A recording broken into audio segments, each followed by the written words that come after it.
시청자 여러분 안녕하십니까? VOA 모닝뉴스 시작합니다. 올해 초부터 잇단 미사일 도발을 이어가고 있는 북한이 이번에는 서해상으로 방사포로 추정되는 단거리 발사체 4발을 발사했습니다. 북한의 이 같은 잇단 도발은 다가오는 미한 연합훈련과 한국의 정권 교체기를 겨냥해 군사적 긴장을 고조시키기 위한 무력 시위라고 한국 내 전문가들이 분석했습니다. 첫 소식 조상진 기자가 보도합니다. 북한군이 지난 16일 신형 대륙간 탄도미사일 ICBM 추정 발사 실험이 실패로 끝난 지 나흘 만인 20일 오전 서해상으로 방사포를 발사했습니다. 북한은 이날 오전 7시쯤 약 1시간에 걸쳐 서해상으로 방사포 추정 발사체 4발을 평안남도 숙천 일대에서 발사했으며 군 당국은 현재 관련 동향을 면밀히 추적 감시하면서 대비 태세를 유지하고 있다고 한국합동참모본부가 밝혔습니다. 박원곤 이화여대 북한학과 교수는 앞서 새해 초부터 이뤄진 10차례 미사일 도발은 북한의 국방발전 5개년 계획에 따른 것으로 핵보유국 지위 확보를 겨냥한 대미 도발이며 이번에는 기존 무기 체계를 이용해 한반도에서 군사적 긴장을 끌어올리려는 의도가 더 강해 보인다고 분석했습니다. 지금까지 보여준 이 미사일 도발이라는 것은 결국 ICBM까지로 넘어가지 않으면 그렇게 크게 주목도를 끌지 못하는 모습을 보이고 있죠. 또 하나는 대남 도발을 통해서 긴장을 조성하는 방안이 있어요. 그렇게 되면 이거는 미국에 다시 집중을 받을 수밖에 없는 상황이 오거든요. 북한의 방사포 발사는 한반도에서 국지적 도발의 신호탄이 될 수 있으며 특히 서해상으로의 이례적 방사포 발사는 9.19 남북 군사합의 파기를 염두에 둔 행동일 수 있다는 분석도 제기됐습니다. 9.19 군사합의의 내용을 보면은 서해 NL 지역에 해상 적대 행위 금지 구역을 설정해 놨지요. 근데 지금은 해상 적대 행위 금지 구역에 북한의 방사포탄이 떨어지거나 한 건 없는 것 같아요. 서해상에서 이례적으로 다연장 로켓 사격을 한 것을 보면은 앞으로 남북 군사 합의를 좀 겨냥해서 군사적 긴장도를 점점 올리기 위한 첫 단계 사격이 아니었냐. 한국국가전략연구원 문성묵 통일전략센터장은 북한이 다가오는 미한 연합훈련과 한국의 정권 교체기를 겨냥해 이 같은 무력 도발 수위를 점차 끌어올리고 있는 것으로 진단했습니다. 지금 시기가 이제 정권이 교체되는 시기고 또 윤석열 정부가 북한이 불합리하고 불법적인 행동을 하면 강력하게 단호하게 대처하겠다고 그러니까 또 최근 한미연합연습의 강화 움직임도 있잖아요. 거기에 대한 어떤 경고를 할든지 그런 메시지 차원일 수 있죠. 이런 가운데 미국 국무부는 20일 북한의 방사포 발사에 대한 VOA의 논평 요청에 언급할 게 없다고 답했습니다. 그러나 앞서 국무부는 지난 18일 전화 브리핑에서 북한이 탄도미사일 발사 수위를 높이고 있는 것은 인도태평양 지역을 불안정하게 한다고 밝힌 바 있습니다. 잘리나 포터 국무부 수석부 대변인은 이날 브리핑에서 북한의 계속된 미사일 발사를 비판하고 외교의 문은 열려 있지만 미국은 본토와 동맹의 안보를 지키기 위해 필요한 모든 조치를 계속해서 취할 것이라면서 북한이 여전히 미국의 대화와 외교적 관여 요구에 응하지 않고 있다고 지적했습니다. VOA 뉴스 조상진입니다. 미국 상원 군사위원회 공화당 간사가 북한의 잇단 미사일 발사와 영변 핵시설 재개 움직임을 비판하면서 북한은 도발 속도를 늦추지 않고 있다고 비판했습니다. 따라서 미국은 영내 미사일 방어 협력을 확대하고 핵무기 사용에 관한 기존의 정책을 유지해야 한다고 밝혔습니다. 의회에서는 러시아의 우크라이나 침공에 대한 미국의 대응이 북한을 더 대담하게 할 수 있다는 우려도 계속 이어지고 있습니다. 이조은 기자의 보도입니다. 제임스 이노프 미국 상원 군사위 공화당 간사는 북한의 최근 무력 시위와 관련한 VOA의 질문에 북한의 최근 미사일 시험 발사는 올해만 10번째 발사인 데다 영변 핵시설에서 농축 작업이 재개되고 있다는 보도도 있다고 지적했습니다. 그러면서 북한이 도발 속도를 늦추고 있다는 징후가 보이지 않는다면서 자신이 거듭 지적했듯이 세계는 점점 더 위험해지고 있어 미국은 국방비를 늘리고 영내 미사일 방어 협력을 확대해야 한다고 강조했습니다. 또 북한 같은 불량 국가들을 억제하기 위해 미국의 오랜 핵 선언 정책을 유지해야 한다고 주장했습니다. 상원 군사위 공화당 간사가 올해 초부터 이어지고 있는 북한의 잇단 미사일 시험 발사에 대해 입장을 밝힌 건 이번이 처음입니다. 러시아의 우크라이나 침공 사태에 대한 미국의 대응이 북한과 같은 적국들의 행동이 대담한 결과로 이어질 수 있다는 공화당 의원들의 지적은 계속되고 있습니다. 공화당의 마이클 월츠 하원 의원은 17일 폭스뉴스 웹사이트에 올린 기고문에서 조 바이든 대통령은 러시아가 우크라이나에 대해 대량 살상 무기 WMD를 사용하지 못하도록 레드라인을 그어야 한다고 주장했습니다. 그러면서 미국이 러시아가 다음 단계를 받는 것을 막지 못한다면 우크라이나 국민들은 계속 대규모 만행을 겪게 될 뿐만 아니라 중국과 북한 그리고 이란이 주변 국가들에게 잔인함의 한도를 밀어붙일까 염려된다고 강조했습니다. 앞서 민주당의 잭 리드 상원 군사위원장은 북한 문제를 해결하기 위해선 국력의 모든 요소를 동원해야 한다는 입장을 밝혔습니다. Maintaining peace and stability on the Korean Peninsula must remain a priority for the Department of Defense, though solving the long-term challenges posed by North Korea will require all elements of national power. 리드 위원장은 또 대북 외교에 대한 접근법은 북한과의 현명하고 단호한 관여와 동시에 한국, 일본과의 협력을 필요로 한다고 지적했습니다. 또 오판이나 북한과의 의도치 않은 긴장 고조를 피하면서도 미한 연합군사훈련을 통해 한반도 준비태세를 유지하는 것이 중요하다고 강조했습니다. VOA 뉴스 이존입니다.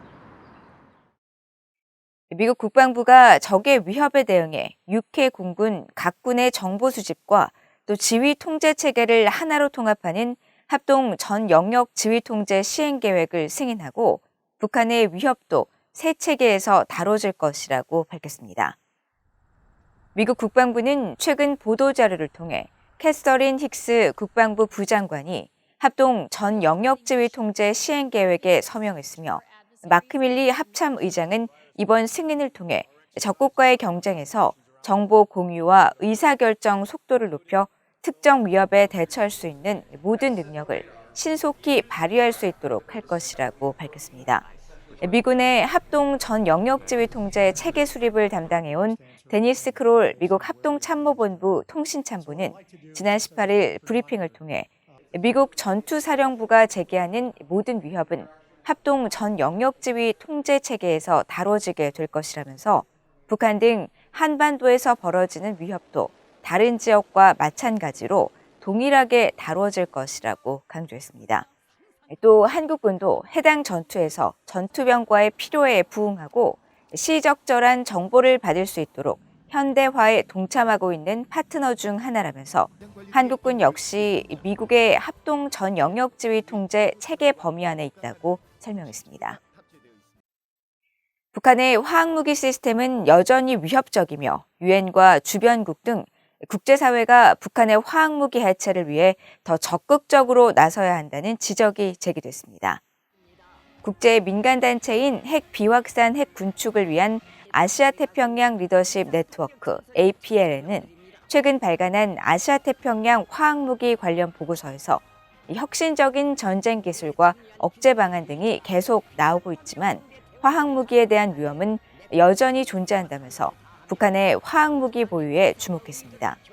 특히 아태 지역 국가들이 보유한 화학무기 대부분이 지난 20년간 큰 폭으로 감소했지만 북한의 화학무기 비축량은 북한의 특성상 확인할 수 없다는 것이 큰 문제라면서 북한이 앞으로 화학무기 금지 협약에 가입한다고 하더라도 조약에 명시한 표준 절차를 따르지 않을 것으로 관측했습니다. 보고서는 또 국제 검증 아래 안전하고 불가역적인 방법으로 북한의 화학무기 해체를 보장하기 위해 유엔사나 화학무기 금지 기구가 기존 절차보다 훨씬 더 높은 수준의 관여를 해야 할 것이며 영내 국가들의 적극적인 관여도 더 필요하다고 강조했습니다.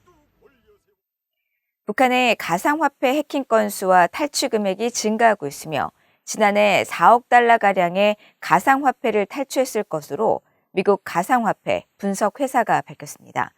또 북한과 연계된 해커들은 탈취한 자금을 정교한 방식으로 세탁해서 현금화한다고 지적했습니다. 박형주 기자가 보도합니다. 미국의 가상화폐 분석 회사인 체이널리시스의 공동 설립자인 조나단 레빈 최고 전략 책임자가 지난 17일 미국 상원 은행 주택 도시위원회가 개최한 청문회에 제출한 서면 답변입니다. 레빈 책임자는 이 서면 답변을 통해 북한이 지난해 최소 7차례의 가상화폐 해킹을 통해 모두 4억 달러어치의 디지털 자산을 탈취했을 것이라고 밝혔습니다. 특히 북한의 가상화폐 해킹 활동은 2020년 4건에서 2021년 7건으로 늘었으며 탈취 규모로는 40% 증가했다고 분석하고 북한 연계 해커들의 가상화폐 탈취액은 2018년 5억 달러 이상으로 정점을 찍은 뒤 2019년 2억 달러 선으로 줄었다가 2020년부터 다시 증가세를 보이고 있다고 밝혔습니다. 북한의 이런 공격은 주로 투자회사와 가상화폐 등 디지털 자산 거래소에 집중됐는데 북한 연계 해커는 피싱과 멜웨어, 즉 악성 코드 등의 방식을 동원해 공격 목표 기관의 가상화폐 지갑에 적분한 뒤 이들의 자산을 자신들의 가상화폐 지갑으로 옮겼습니다. 레빈 최고 전략 책임자는 그러면서 이렇게 자금을 확보하면 이를 은폐하고 현금화하기 위해 세심한 세탁 과정을 진행한다면서 특히 북한 해커들은 불법 가상화폐 자산의 출처를 숨기기 위해 비트코인이나 이더리움 등 여러 가상화폐를 잘게 쪼개 다른 거래와 섞는 소프트웨어 서비스인 믹서를 활용한다고 설명했습니다. 또 많은 사이버 안보 전문가들은 이런 활동의 행위자들이 미국과 유엔의 제재 대상으로 지정된 북한 정찰 총국의 통제를 받는 라자루스 그룹인 것으로 분석한다고 밝혔습니다. 이어 라자루스 그룹은 2018년부터 해마다 약 2억 달러어치가 넘는 막대한 가상화폐 자금을 탈취해 돈 세탁을 한다면서 유엔 안보리에 따르면 이를 통한 수익은 북한의 대량 살상 무기 WMD와 탄도미사일 프로그램을 지원하는 데 쓰인다고 지적했습니다. 가상화폐 거래소 해킹을 통한 북한의 불법 수익 창출 활동은 미국 정부에 의해서도 여러 차례 지적된 바 있습니다.